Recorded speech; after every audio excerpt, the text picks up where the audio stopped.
En entrevista con Noticias 1, el fiscal general Eduardo Montealegre dijo que si el Congreso no remueve el artículo del fuero militar en el texto que estudia sobre reforma judicial, tendrá que interpretarlo para que su aplicación no resulte en la liberación masiva de los militares investigados penalmente. Arnulfo Méndez. Silvia, el punto está en que se ordena el traslado automático de todos estos procesos a la justicia penal militar, que no tiene capacidad ni independencia para terminar las investigaciones ni castigar por faltas probadas a los miembros de su línea de mando. En entrevista con Noticias 1, el fiscal general de la Nación, Eduardo Montealegre, advirtió que de ser aprobado el artículo del fuero militar, tal como está hoy en la reforma a la justicia, habrá una excarcelación masiva de militares por la pérdida de competencia y vencimiento de términos, además de la entrega de procesos de lesa humanidad y 4.000 casos que están en estudio. ¿Por qué esta semana usted recomendó retirar el artículo del fuero militar de la reforma a la justicia?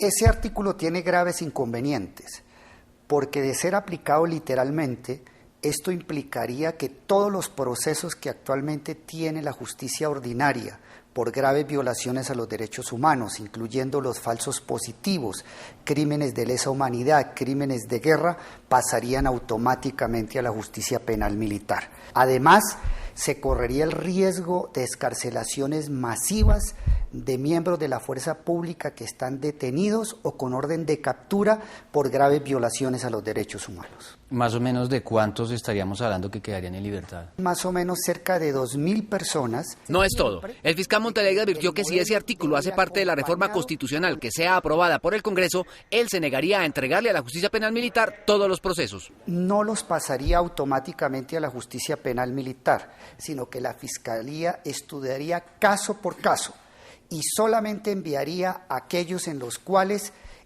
exista verdaderamente la competencia de la justicia penal militar.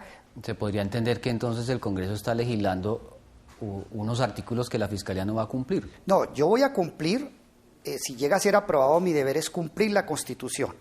Lo único que debe tener certeza el país es que la interpretación de ese artículo no va a ser una interpretación literal, con apego a la gramática del texto. En cuanto al proyecto de justicia transicional que también se discute en el Congreso, el fiscal general cree importante que el país se ponga de acuerdo en que un proceso que conduzca a la paz debe contemplar beneficios para los delitos cometidos por miembros de las Fuerzas Armadas. Creo que debe haber un marco de negociación con el paramilitarismo, un marco de negociación con la guerrilla y un marco de justicia transicional distinto para la fuerza pública. En la semana de Pascua, la Corte Suprema de Justicia tendrá que resolver los 3 impedimentos que el viernes pasado presentó el fiscal general sobre los casos en los cuales fue abogado. Me declaré impedido en 3 casos, el de Salucop, el caso de Santo Domingo y el caso de la Operación Fénix, porque en estos 2 últimos casos he representado la defensa de Colombia en el sistema interamericano de derechos humanos. El fiscal general también se mostró de acuerdo con que en el proyecto de justicia transicional se establezca la denominada extinción de la acción penal para los miembros rasos de las organizaciones al margen de la ley que se acojan a la norma.